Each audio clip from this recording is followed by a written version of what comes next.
नमस्कार, मैं हूं आपके साथ अनुष्का और आप देख रहे हैं लल्लू लाल न्यूज। उत्तर प्रदेश लोक सेवा आयोग द्वारा कई मांगों को मानने के बावजूद प्रतियोगी छात्रों का आंदोलन 5वें दिन भी जारी है। छात्र आयोग के द्वारा नंबर 2 के सामने बैठकर विरोध प्रदर्शन कर रहे हैं और उनकी मांग है कि आरओ परीक्षा के लिए एक ही दिन में एक शिफ्ट में परीक्षा आयोजित करने का ऐलान किया जाए। छात्रों का कहना है कि जब तक आयोग आरओ परीक्षा को एक दिन में एक शिफ्ट में आयोजित करने का लिखित आश्वासन नहीं देता तब तक उनका आंदोलन जारी रहेगा। छात्रों का मुख्य विरोध आरओ परीक्षा के आयोजन को लेकर उन्होंने आयोग में यह अनुरोध किया कि जैसे पीसीएस की प्रारंभिक परीक्षा को एक शिफ्ट में आयोजित करने का ऐलान किया गया, वैसे ही आरओ परीक्षा के लिए भी ऐसा ही एक आश्वासन दिया जाए। छात्रों का कहना है कि आयोग द्वारा उच्च स्तरीय समिति का गठन करने की घोषणा से वो संतुष्ट नहीं है और वो चाहते हैं कि आयोग आरओ परीक्षा को एक दिन में एक शिफ्ट में आयोजित करने का स्पष्ट रूप से ऐलान करे। यूपीपीएससी के सचिव ने कहा कि आरओ परीक्षा के संबंध में उच्च स्तरीय समिति का गठन किया जाएगा और इस समिति की रिपोर्ट के आधार पर परीक्षा के आयोजन का निर्णय लिया जाएगा।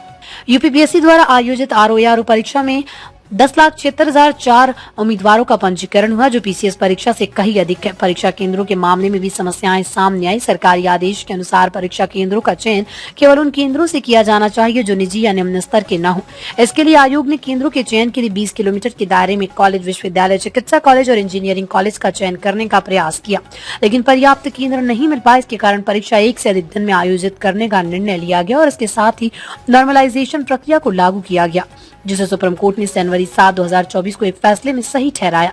वहीं यूपीपीएससी को पीसीएस प्रारंभिक परीक्षा 2024 के लिए 1758 केंद्रों की आवश्यकता थी, लेकिन आयोग को सिर्फ 55% ही केंद्र मिल सके। इस परीक्षा में 5,76,154 उम्मीदवारों का पंजीकरण हुआ और आयोग को इस परीक्षा के लिए सिर्फ 978 परीक्षा केंद्रों की व्यवस्था हो सकी।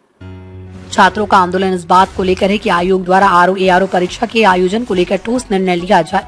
छात्र लगातार आयोग से सही मांग कर रहे हैं कि आरओ परीक्षा को भी एक ही दिन में शिफ्ट में आयोजित किया जाए। हालांकि आयोग ने हर संभव प्रयास किया, लेकिन परीक्षा केंद्रों की कमी के कारण ये निर्णय लिया गया कि आरओ परीक्षा को एक से अधिक दिन में आयोजित किया जाएगा। अब देखना यह है कि क्या आयोग छात्रों की मांग को मानते हुए जल्दी इस मुद्दे पर कोई ठोस कदम उठाता है या आंदोलन और तेज होता है। उत्तर प्रदेश के छात्रों की लड़ाई न केवल उनके भविष्य के लिए बल्कि ये एक उदाहरण है कि कैसे परीक्षा व्यवस्था के मुद्दे पर छात्रों की आवाज उठनी चाहिए और सरकार को सही दिशा में फैसले लेने चाहिए।